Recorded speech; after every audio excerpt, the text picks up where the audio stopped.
Welcome to ETV Prime. గురు బ్రహ్మ, గురు విష్ణు, గురుదేవో మహేశ్వర అంటారు. గురువుల్ని అంత గౌరవంగా చూసుకుంటుంది. ముఖ్యంగా ప్రభుత్వం కూడా గురువుల్ని చాలా గౌరవంగా చూడాలి. ఎందుకంటే విద్యార్థులు అంటే దేశం యొక్క భవిష్యత్ తరాలని తీర్చిదిద్దేటువంటి గురువుల్ని వాళ్ళని ఇబ్బంది పెట్టడం మాత్రం, వాళ్ళని అగౌరవంగా చూడటం మాత్రం కరెక్ట్ కాదు. వాళ్ళ డిమాండ్ని సాధ్యమైనంత వరకు నెరవేర్చే ప్రయత్నం చేయాలి, లేదా వాళ్ళని కూర్చోబెట్టి సానుకూలంగా వాళ్ళకి కన్విన్స్ చేసేటువంటి విధానంగా ఉండాలి. కానీ వాళ్ళ డిమాండ్లు అసలు పట్టించుకోకుండా వాళ్ళని గాలి కుదిరేయటం అనేటువంటిది, హామీలు ఇచ్చి మరి గాలి కుదిరేయటం అనేటువంటిది ఏమాత్రం సమంజసం కాదు. ఇప్పటికే కూటమి ప్రభుత్వంలో అందరూ తిరగబడుతున్నటువంటి వైనం మనం చూస్తున్నాం. ఉద్యోగులకి ఎన్నో హామీలు ఇచ్చారు, అవి ఇప్పటిదాకా నెరవేరలేదు. అఫ్కోర్స్ టీచర్లు కూడా ఉద్యోగస్తుల్లో భాగమే, కానీ వాళ్ళ డిమాండ్లు కొన్ని ఉంటాయి. సో ఇప్పుడు వాళ్ళు ప్రత్యేకంగా సెపరేట్గా వాళ్ళు కూడా రోడ్డెక్కినటువంటి పరిస్థితి. ఆశా వర్కర్లు ఏంటి, అంగన్వాడీ వర్కర్లు ఏంటి, ఇలా చూస్తూనే ఉన్నాం మనం. రోజుకొకళ్ళు చొప్పున ఈ ఉద్యోగస్తులందరూ కూడా, ఈ అవుట్ సోర్సింగ్ కాంట్రాక్ట్ ఉద్యోగులు అందరూ కూడా రోడ్డెక్కుతున్నటువంటి వైనం. మరి ఎందుకు అంతలాగా వాళ్ళకి ఎన్నికల ముందు ఏదో రకంగా బై హుక్ ఆర్ క్రుక్ అంటారు, అలా ఏదో రకంగా అధికారంలోకి వచ్చేయాలి అనేటువంటి యావతోటి అలవికాని హామీలన్నీ ఇచ్చేసినటువంటి కూటమి ప్రభుత్వం ఇప్పుడు వాటిని నెరవేర్చడానికి మాత్రం ఏమాత్రం ముందుకు రావట్లేదు, చేతులు రావట్లేదు, మనసు రావట్లేదు. పోనీ డబ్బులు లేవా అంటే వచ్చినట్టు అమరావతిలో నీళ్లు పారబోస్తున్నారు. అక్కడ వరద నీరెత్తిపోయటానికో, లేకపోతే అవి ముళకంచెలు కొట్టడానికో, ఇలా రకరకాలుగా ఎన్నో రకాలుగా వేస్ట్ చేస్తున్నటువంటి కోట్లు వేస్ట్ చేస్తున్నటువంటి ప్రభుత్వం చిన్న చిన్న డిమాండ్లు, ఉద్యోగస్తులవి, ఉపాధ్యాయులవి రేట్లు పెరిగాయి అన్ని, దానికి తగ్గట్టుగా ఆ డిఏలని ఇవన్నీ కూడా, ఇంకా పిఆర్సీ వేయలేదని ఇవన్నీ కూడా ఆల్రెడీ ఉద్యోగ సంఘాలు వాళ్ళు డిమాండ్ చేస్తున్నారు. ఇప్పుడు తాజాగా టీచర్లు విషయానికి వస్తే కూడా తమ ఆర్థిక సర్వీసు ప్రయోజనాలను దెబ్బతీస్తుంది చంద్రబాబు ప్రభుత్వం తీరు అంటూ, ప్రభుత్వ తీరును నిరసిస్తూ ఉపాధ్యాయులు పెద్ద ఎత్తున ఉద్యమించారు. అపరిష్కృతంగా ఉన్న సమస్యలను వెంటనే పరిష్కరించాలి అంటూ కథం తొక్కారు.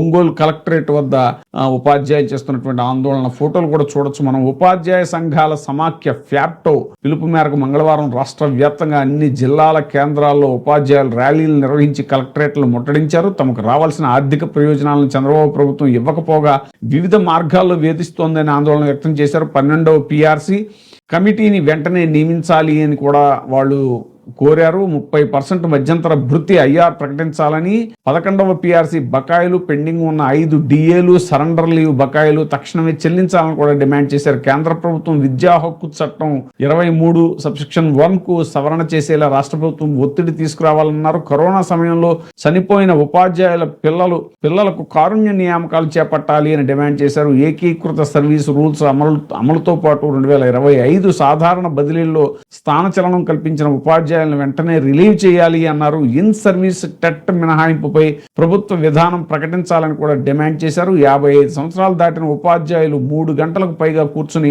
ఏకధాటిగా కంప్యూటర్లో పరీక్ష రాయగలరా అని నిలదీశారు. ప్రభుత్వం తక్షణమే స్పందించి తమ డిమాండ్లను పరిష్కరించాలని, లేదంటే రాష్ట్ర స్థాయిలో ఉద్యమాన్ని తీవ్రతరం చేస్తామని హెచ్చరించారు. ఫ్యాప్టో చైర్మన్ లంకపల్లి సాయి శ్రీనివాస్ నేతృత్వంలో పశ్చిమ గోదావరి జిల్లా భీమవరం కలెక్టరేట్ వద్ద నిరసన తెలపగా పోలీసులు అడ్డుకుని ఆయనతో పాటు జిల్లా చైర్మన్ విజయ రామరాజును కూడా అరెస్టు చేయటం అనేటువంటిది జరిగింది. ఇక మరోపక్క తీసుకుంటే గాంధీనగర్ వేతన సవరణ కమిషన్ న్యాయామకంలో తీవ్ర జాప్యం కారణంగా ఉద్యోగులు నష్టపోవాల్సి వస్తోందని ఫ్యాప్టో ఎన్టీఆర్ జిల్లా కమిటీ ఆందోళన వ్యక్తం చేసింది. ఆంధ్రప్రదేశ్ ఉపాధ్యాయ సంఘాల సమాఖ్య ఫ్యాప్టో ఎన్టీఆర్ జిల్లా కమిటీ ఆధ్వర్యంలో అలంకార్ సెంటర్ 5లోని ధర్నా చౌక్ లో మంగళవారం ఆందోళన కార్యక్రమం నిర్వహించారు. యూటీఎఫ్ జిల్లా చైర్మన్ అలవాల సుందరయ్య, ఏవిటిఎఫ్ జిల్లా అధ్యక్షులు వి రాధిక మాట్లాడుతూ 2029 జూలై నాటికి 12వ పిఆర్సీ అమలు కావలసి ఉండగా ప్రభుత్వం ఎప్పటికి కూడా స్పందించడం లేదు అన్నారు. 36 నెలలు గడుస్తున్నా కూడా కనీసం 12వ వేతన సవరణ సంఘాన్ని ఏర్పాటు చేయకపోవడం అనేటువంటిది ఉపాధ్యాయ పెన్షనర్లను తీవ్రంగా కలిచివేస్తోంది అన్నారు. ఉద్యోగులకు ఇప్పటికీ డిఏ పెండింగ్ లో ఉన్నాయని, వాటితో పాటు డిఏ బకాయిలు 12వ పిఆర్సీ బకాయిలు, సరెండర్ లీవ్ బకాయిలు పెండింగ్ లో ఉన్నాయన్నారు. విద్యారంగ ఆర్థిక పరమైనటువంటి ఆ సమస్యల పరిష్కారంలో ప్రభుత్వం జాప్యం చేస్తోందని కూడా చెప్పడం జరిగింది. ఉపాధ్యాయ ఏకీకృత సర్వీసు ధర్నాలో పాల్గొన్నారు. ఉద్యోగ ఉపాధ్యాయులు నాయకులు రూల్స్ సమస్య దీర్ఘకాలంగా పెండింగ్ లో ఉందన్నారు. ఇన్ సర్వీస్ టీచర్లు తప్పనిసరిగా టెట్ పాస్ కావాలని సుప్రీంకోర్టు ఇచ్చిన తీర్పు నేపథ్యంలో విద్యా హక్కు చట్టాన్ని సవరణ చేయవలసిన అవసరం ఉందని కూడా చెప్పారు. ఇన్ సర్వీస్ టీచర్లు ఇప్పుడు టెట్ పాస్ కావాలంటే ప్రిపరేషన్ కోసం సమయం వెచ్చించాల్సి ఉంటుందని, అలా వెచ్చించిన సమయం బోధనపై ప్రభావం చూపుతుందన్నారు. అంతేకాకుండా పాస్ మార్కులు అందరికీ సమానంగా ఉండాలని, సిలబస్ కూడా టీచర్లు బోధించే విషయాంశంగా ఉండాలని కోరారు. తమ సమస్యలపై ప్రభుత్వానికి అధికారులకు విన్నవించినా పట్టించుకునే పరిస్థితి లేదన్నారు. సిపిఎస్ రద్దు చేసి పాత పెన్షన్ విధానం అమలు కోసం ప్రభుత్వం ఏమాత్రం చిత్తశుద్ధి కనపరచడం లేదు అన్నారు. ఉపాధ్యాయులకు బోధనేతర కార్యక్రమాలు నానాటికి పెరిగిపోతున్నాయని, పేద వర్గాలకు విద్యను దూరం చేసే విధంగా అధికారులు వ్యవహరిస్తున్నారని విమర్శించారు. ఇన్ సర్వీస్ టీచర్లకు బిట్ రద్దు, టెట్ రద్దు, ఏకీకృత సర్వీస్ రూల్స్ అమలు, 12వ వేతన సవరణ సంఘం ఏర్పాటు, 30% మధ్యంతర భృతి వంటి న్యాయమైన 19 డిమాండ్లను తక్షణమే పరిష్కరించాలని డిమాండ్ చేశారు. కార్యక్రమంలో ఉపాధ్యాయ సంఘాల నాయకులు బేగ్, సయ్యద్ కాసిం, కృష్ణయ్య, రషీద్ తదితరులంతా కూడా పాల్గొనడం జరిగింది. ఇదే ముఖ్యంగా ఈ టెట్ ఏదైతే ఉందో అది చాలా దారుణమైన విషయం.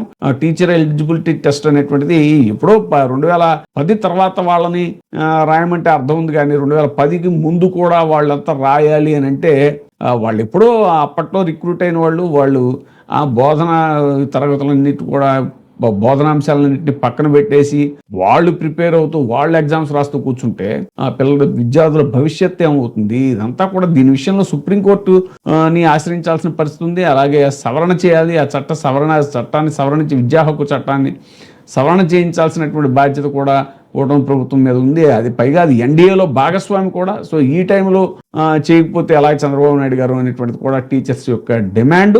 ఇంకా సరే డిఏలు, పిఆర్సీ ఇవన్నీ కూడా ఐఆర్ వీటన్నిటి విషయంలో కూడా వాళ్ళు ప్రభుత్వాన్ని డిమాండ్ చేస్తున్నటువంటి పరిస్థితి చూద్దాం. ఒక పక్క ఉద్యోగ సంఘాలు, ఇటు టీచర్లు అందరూ కూడా మరి ఈ ప్రభుత్వం మీద ఇలాగ నిరసన ఆందోళన కార్యక్రమాలు చేపడుతున్నారు. బట్ ప్రభుత్వం మాత్రం ఏమాత్రం స్పందించట్లేదు. అంటే పేద విద్యార్థుల భవిష్యత్తుని ఏమైపోయినా పర్వాలేదు అని గాలికి వదిలేస్తుంది ఈ ప్రభుత్వం అనేటువంటి విమర్శలు కూడా సర్వత్రా వెల్లువెత్తుతున్నాయి.